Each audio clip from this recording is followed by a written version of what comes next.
तो hello dear students, चलिए आज हम लोग संधारित्रों के संयोजन पर आधारित प्रश्नों को देखते हैं। इसके पहले आप संधारित्रों के श्रेणी क्रम और समानांतर क्रम संयोजन पर हमने एक रिवीजन वीडियो डाला था। उसमें हम आपको श्रेणी क्रम और समानांतर क्रम के जो मेन फॉर्मूलाज और कंसेप्ट होते हैं उसके बारे में बताया था। चलिए अब उसके बाद हम लोग डिस्कस करते हैं क्वेश्चन। एकदम सिंपल से शुरू करते हैं और ध्यान से एक एक क्वेश्चंस को देखिएगा। और क्वेश्चंस देखने के बाद सबसे पहले आप क्या करना कि वीडियो को पॉज करना, उसके बाद उसका सॉल्यूशन आपको खुद करना होगा और उसके बाद देखना कि दर्शन सर उसका सॉल्यूशन कैसे करते हैं और उसको ध्यानपूर्वक वहाँ से कंसेप्ट सीखना होगा। ठीक है, पढ़ाई का बहाना नहीं होना चाहिए। तो चलिए पहला क्वेश्चन हम लोग देखते हैं।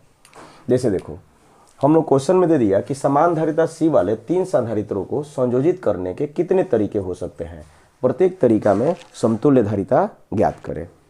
एकदम सिंपल सा क्वेश्चन है कि आपको कितने संधारित्र दिए हुए हैं, 3 संधारित्र दिए हुए हैं, सबकी धारिता क्या है, समान है। तो 2 बिंदुओं के बीच इन तीनों संधारित्रों को जोड़ने के अलग अलग कितने तरीके हो सकते हैं, यह हमको ज्ञात करना है। और प्रत्येक तरीका में आपको यह भी ज्ञात करना होगा कि उसमें समतुल्य धारिता क्या होगा। चलो देखते हैं बेटा। तो देखो, आपके दिमाग में तो पहला तरीका तुरंत आया होगा कि सर तीनों संधारित्रों को ना श्रेणी क्रम में जोड़ लें। कैसे जोड़ने बताइए, श्रेणी क्रम में जोड़ लेते हैं, ऐसे ना जोड़ते श्रेणी क्रम में। दूसरा तरीका आपका क्या हो सकता है बेटा, दूसरा तरीका क्या हो सकता है कि सर 2 बिंदुओं के बीच ना तीनों संधारित्रों को समानांतर क्रम में जोड़ लें। कैसे जोड़ लें, समानांतर क्रम में जोड़ लें। इसके बाद आपके पास तीसरा तरीका क्या होगा। तो लोग कहते दिमाग में एकदम सिंपल कैसा सोचते हो कि सर एक श्रेणी क्रम हो गया, एक क्या हो गया, समानांतर क्रम। अब क्या होगा, होगा नहीं बेटा। देखो क्या करेंगे हम लोग कि किसी 2 संधारित्रों को आप क्या कर लो कि समानांतर क्रम में जोड़ लो। उसके बाद ये हमारे पास हो जाएगा उन लोगों का श्रेणी क्रम। इसके बाद आपके पास और एक चौथा तरीका होगा, खुद सोच के देखो क्या होगा। तो मन में आ रहा होगा आंसर, जरूर आ रहा होगा कि सर 2 को हम लोग क्या करेंगे ना, श्रेणी क्रम में जोड़ लेंगे। उसके बाद जो तीसरा है, ये दोनों श्रेणी के समानांतर में जोड़ लेंगे। तो इस तरह से हमारे पास समान धारिता वाले 3 संधारित्रों को जोड़ने के भिन्न कितने तरीके होते हैं, 4 तरीके होते हैं। कितने तरीके होते हैं, 4 तरीके होते हैं। अब इससे हम लोगों का अब अलग 5वां तरीका नहीं हो सकता है।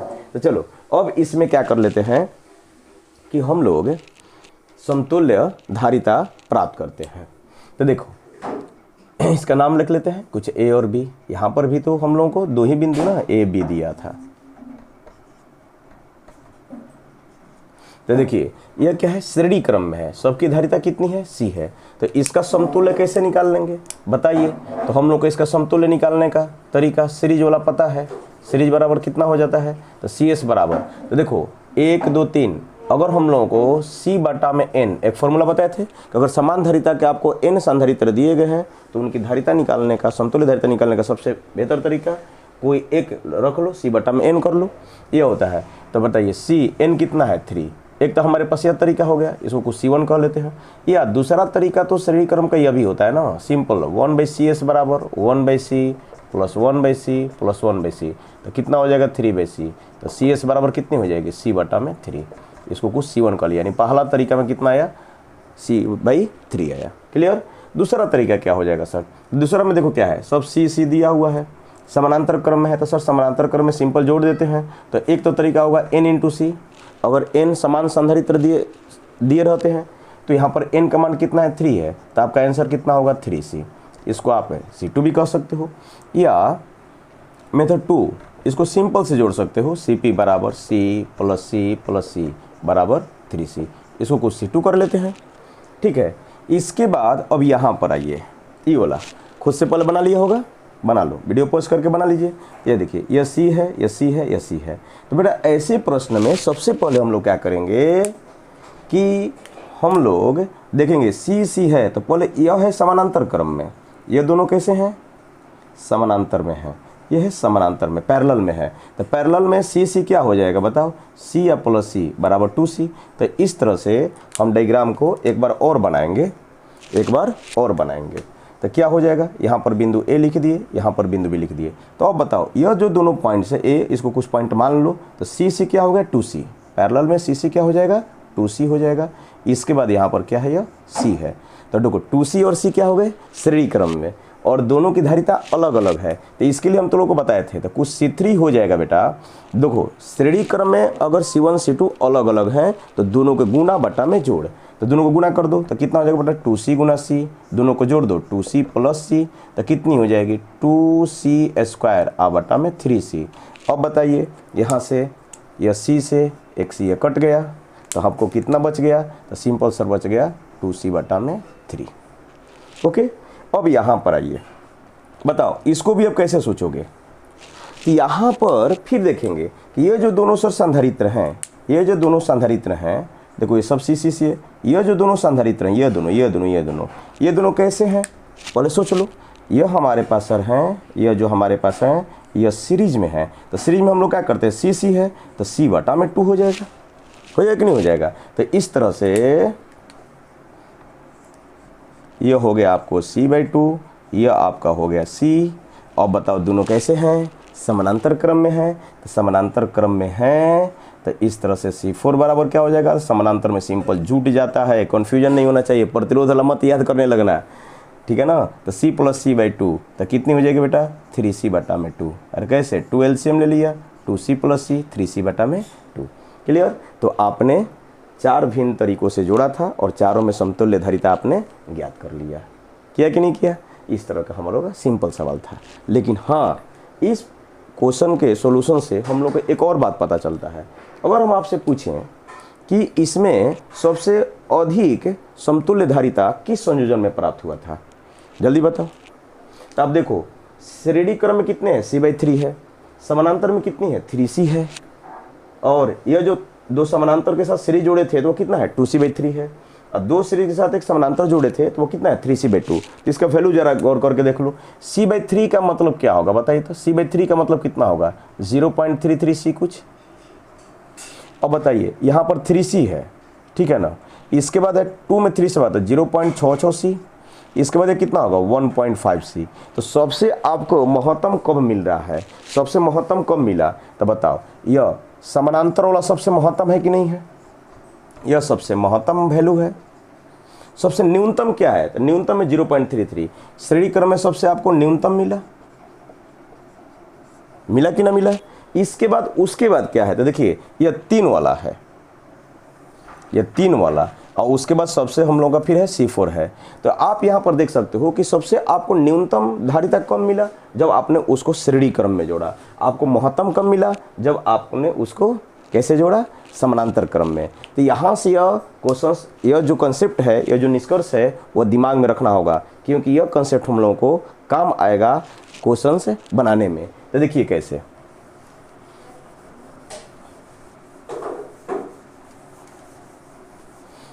तो इस निष्कर्ष को हम लोग लिख लेते हैं। ये जो हमारे पास निष्कर्ष मिला, ये जो हमारे पास रिजल्ट मिला, जो हमारे पास कंक्लूजन मिला, क्या होगा कि साफ बात है कि श्रेणी क्रम में जोड़ने से न्यूनतम धारिता प्राप्त होती है, न्यूनतम धारिता प्राप्त होती है, ठीक है। और इसके बाद दूसरा का क्या मिला कंसेप्ट बेटा, तो समानांतर क्रम में जोड़ने से, समानांतर क्रम जोड़ने से महत्तम धारिता प्राप्त होती है। तो कभी भी अगर क्वेश्चंस में तुम लोगों को अगर दे दे कि आपको बहुत सारे संधारित्र दिए गए हैं, तो बताइए इन संधारित्रों की सहायता से आप न्यूनतम धारिता कैसे ज्ञात कीजिएगा, तो उनको श्रेणी क्रम में जोड़ दीजिए, और महत्तम धारिता कैसे प्राप्त कीजिएगा, तो उसको क्या कर लीजिए समानांतर क्रम में जोड़ लीजिए। तो चलिए आशा है कि ये क्वेश्चंस आपको जरूर समझ में आएगा, पूरा कंप्लीट सॉल्यूशन, और इसमें हम लोग एक क्वेश्चंस में ही हम लोग बहुत सारे कंसेप्ट को देखा, ठीक है बेटा। तो चलिए अब नेक्स्ट क्वेश्चन की ओर बढ़ते हैं।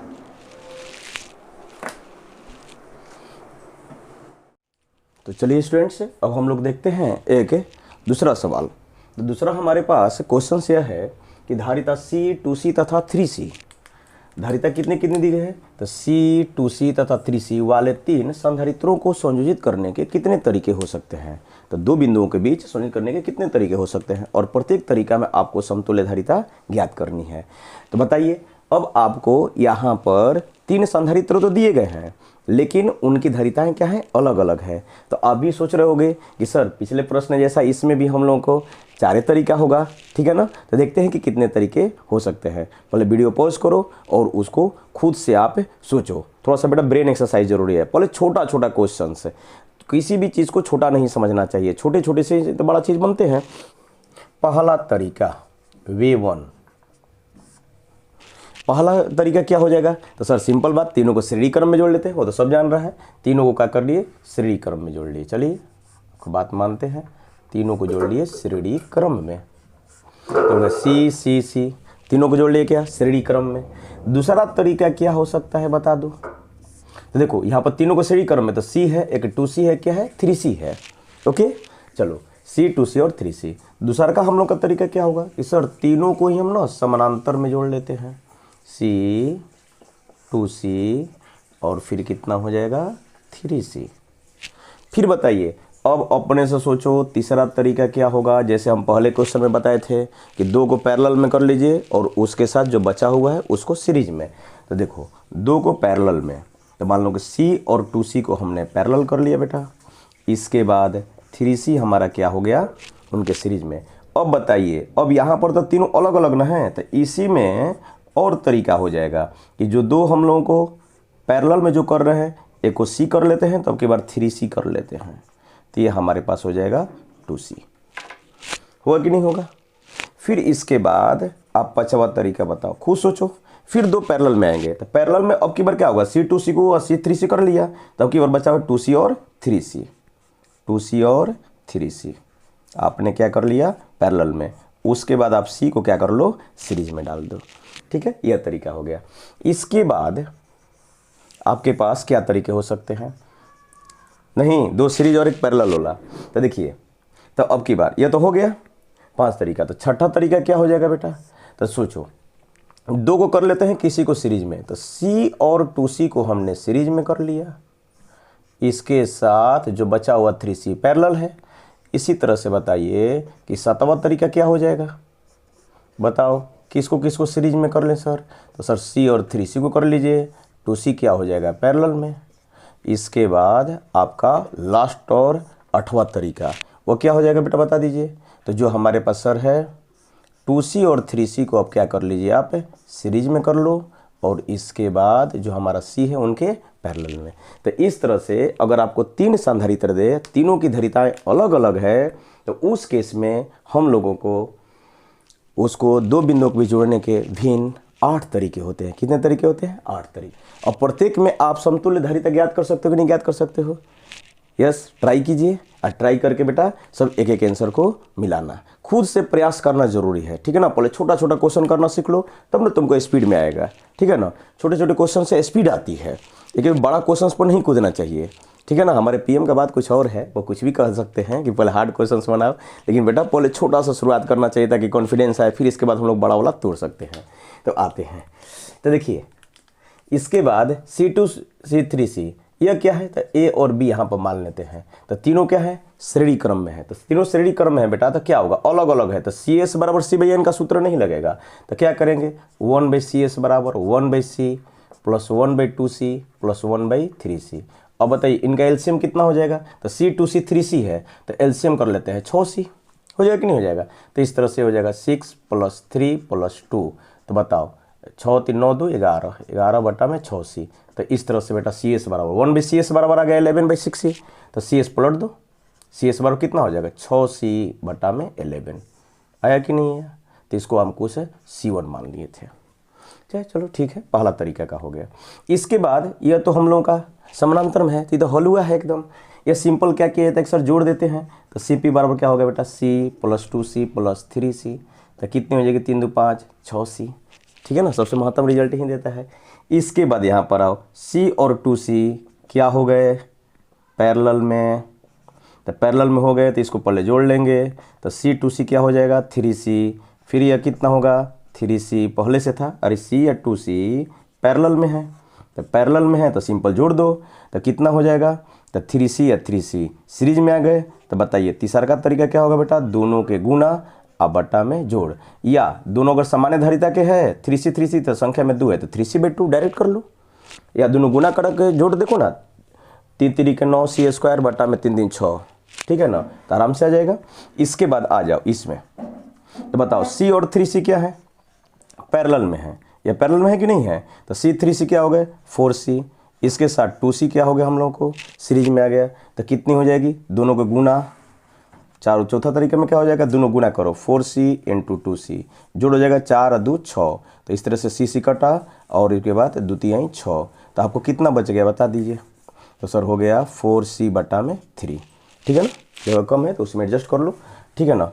इसके बाद इधर आते हैं, इसका वाला कितना हो जाएगा बताइए, तो 2c 3c क्या हो गया, तो पैरेलल में, तो 2c 3c पैरेलल में है तो 5c, फिर कितना हो गया c, अब दोनों को क्या कर लो कि सीरीज में है, तो सीरीज में है तो सिंपल सी बात, दोनों को गुना अब बट्टा में जोड़ 6c, तो कितना होगा c से c कट गया तो 5c/6, तो ये होगा हमारे पास 5वां तरीका में 5c/6, ठीक है ना। अपना आंसर चेक कर लीजिए, और जो सही है तो एकदम मारो लंबा सही, ताकि कॉन्फिडेंस आए छोटा छोटा क्वेश्चन में। अब यहाँ पर बताइए CT 2c, तो यहाँ पर भी आप देख सकते हैं कि जो नीचे वाला दोनों है वह है हमारे पास श्रेणी क्रम में, तो श्रेणी क्रम में क्या करते हैं, दोनों के गुना बटा में जोड़, तो इस तरह से बताओ, ऊपर में हो गया सर 3c, नीचे में कितना हो जाएगा बताइए भाई, तो दोनों गुना करो c × 2c या बटा में 3c, c से c कैंसिल तो 2c/3, तो बताओ 3c और 2c/3 क्या आ गए, पैरेलल में आ गए, पैरेलल में आ गए तो सिंपल जोड़ दो, तो इस तरह से c 6 में कितना हो जाएगा, छठा तरीका में हमारा जवाब क्या हो जाएगा बताओ, छठा तरीका का जवाब, तो सर दोनों जोड़ लेते हैं, तो 3c + 2c/3, 3 आ गया एलसीएम, 3 के 9 2 11c/3, क्लियर। चलिए इसके बाद अब आओ यहाँ पर, इसको भी फिर से करना पड़ेगा, तो देखो ऊपर में दिया था 2c, या 2c था हम लोगों ने ले लिया था, इसके बाद बताइए कि c और 3c क्या है, सीरीज में है, तो सीरीज में है तो दोनों के गुना करो, अब बट्टा में जोड़ 4c, c से c कैंसिल तो 3c/4, हुआ कि नहीं हुआ बताओ, 3c/4, तो 3c/4, और ये जो 2c है वो किस तरह से है, पैरेलल में है, तो पैरेलल में तो क्या होगा 2c + 3c/4, ठीक है ना, ये कौन तरीका है, तो 7वां तरीका में, तो जोड़ लीजिए 4 4 दूनी 8 3 11c/4, ठीक है। अब इसके बाद आते हैं लास्ट अब अपना 8वां तरीका में, ठीक है ना, ये हमारे पास c दिया हुआ था, ये हमारे पास क्या दिया हुआ था, c दिया हुआ था, तो बताइए बेटा यह कितनी हो जाएगी a और b के बीच, तो पहले से ऊपर में c है, ये बताओ 2c 3c दोनों को सीरीज में है तो दोनों को गुना कर दो, तो 2c × 3c बटा में 5c, c से c कैंसिल तो 2 और 3 5, अब 5c बटा में द्वितीय 6, 6c/5, और 6c/5 है, और c ये दोनों क्या आ गए, तो हम लोगों को समानांतर क्रम में, तो c8 बराबर क्या होगा, दोनों को जोड़ लो c + 6c/5, तो 5 बेटा एलसीएम 5c/5c और 6c 11c/5। तो अब आपके मन में आ रहा होगा कि सर ये अलग अलग तरीके हैं कि नहीं है, देखो 8 तरीका में तुम्हारा रिजल्ट अलग अलग आया है कि नहीं आया, चेक कर लो, इसमें 6c/11, इसमें है 6c, है कि नहीं, यहाँ पर है 3c/2, यहाँ पर क्या है बताओ 4c/3, यहाँ पर कितना है बेटा 5c/6, यहाँ पर है आपको 11c/3, 11c/3, यहाँ पर कितना है बेटा 11c/4 आया है, यहाँ पर है 11c/5, ठीक है ना। तो चलो इस तरह से आप लोग अपना चेक कर लिए, तो देख लीजिए, चलो स्क्रीनशॉट भी अपना कर सकते हो।